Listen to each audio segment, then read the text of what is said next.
Baba and Tech Civil channel by Naveen Kumar Pati. Today we are going to discuss about the flexible payments by Naveen Kumar Pati. Flexible payments, what are flexible payments and how they are reacting?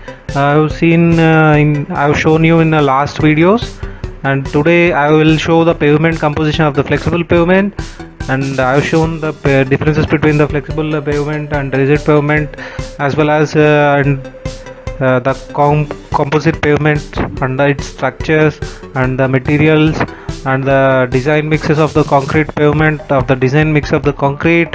And this is how a typical flexible pavement look like from the top view.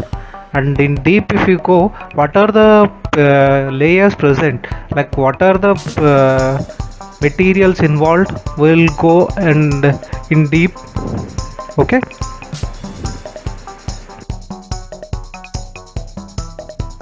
yeah, this is how the flexible pavement load transfer is there. Since the load transfer mechanism is the main criteria for keeping the names, the flexible and the rigid.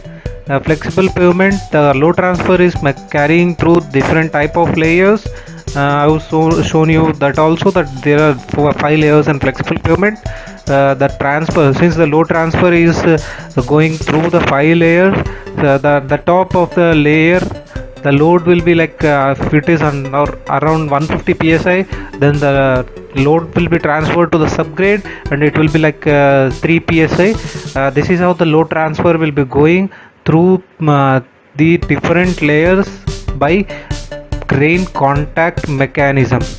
Grains are like granular contact mechanism, like the stress is being distributed through the aggregates. That's why we need very high quality aggregates are required at the top, and the quality of the aggregate, like less quality, like medium quality in the middle, less quality in the bottom. We'll be seeing those videos also, the quality of material video. And further moving, the composition, this is our typical road is present. First it is embankment, and second it is subgrade. The both may look the soils same, but it may be like less quality for the embankment. If it is available, good quality, better use it.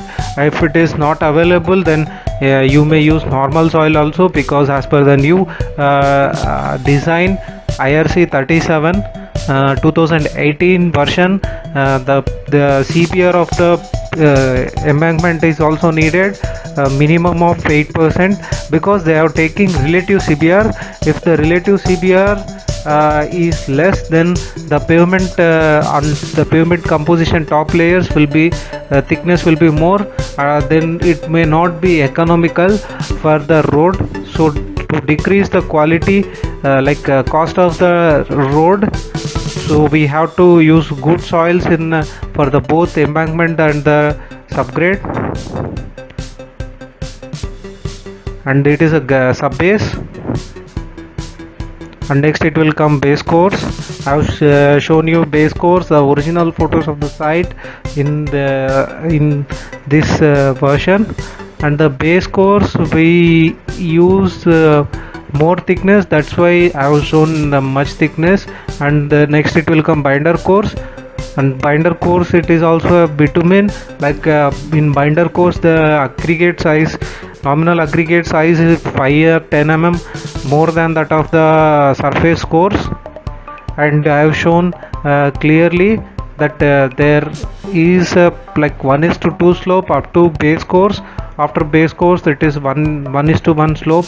It has been provided depending upon the requirement as per the design, because the concept behind it is like 1:2 slope, angle of repose, and we will provide the shoulders over here in this manner, and we'll provide the shoulders in on both either sides of the pavement. Typically if two laning road, it will be looking like. And for cross section, here it is, and for the road cross section, here it is the road cross section. For the 4 laning it is and then median. Remember one thing friends, wherever you have median over there, then just think that it is not 2 laning, it is 4 laning or 6 laning. I'll explain the how lane has to be differentiated in different videos in geometric design. In geometric design of the pavement. Now functions we'll see after the each and every layer. Now functions of the embankment. Functions of the embankment is to support the other layers of the pavement system, mainly especially. Okay, and for the next, subgrade functions. A subgrade functions is also to support the pavement, and the stress is being distributed to the ground as well, and the stability, it has to be maintained the stable support like a foundation it will become for the pavement. And now the functions of the subbase.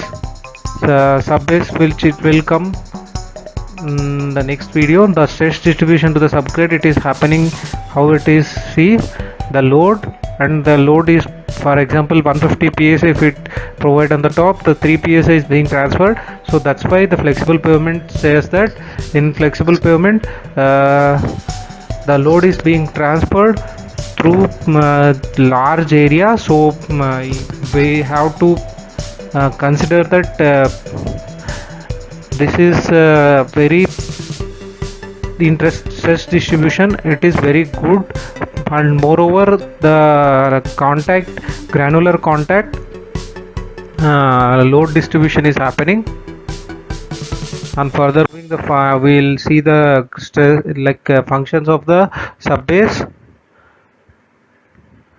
functions. It acts, this is how a typical GSB granular subbase looks like. The functions of the subbase is the drainage layer comes structural support to the top layers, and moreover the strength of the granular subbase subbase will be more than that of the embankment on the subgrade. Let's see more about the functions about base course. The functions of the base course is to structurally support the binder course as well as the surface course.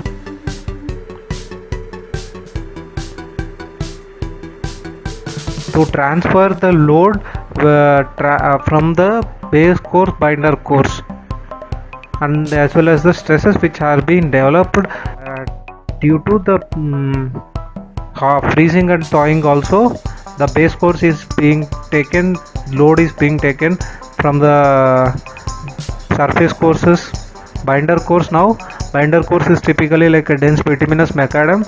This is most load taking in this flexible pavement. This is provided to transfer the loads from surface course to the base course, and this is the this is how the maximum load is being taken care by the dense bituminous macadam. And moreover, just remember that if the economical concept is not there, then the total pavement total binding course, asphalt course is being provided by BC itself, that is bituminous concrete. And that will come to surface course. Now this is how surface course looks like. In surface course, it is, since it is provided at the top, it has to be provided the skid resistance, surface and friction, as well as the drainage layer. Like it has to be remove the water drainage for the pavement, that we will provide the 2.5 camber for the pavement, and the water has to be drained out through that camber only. Next video what we'll see, let's discuss now itself. Next video, what are the materials involved, and means what are the materials required, either construction its construction sequences, quality testings involved at site, cost analysis, and then design of flexible pavement as per the IS 37 2018. And I need to say one thing, that I've changed the presentations, like videos a lot better. Watch each and every slide, and let me know the any improvements which I need to take care. And many viewers have given their feedback by calling, either mailing me or calling me, and now better let me know either through comment section or personal messages, whatever is available and flexible for you. Thank you.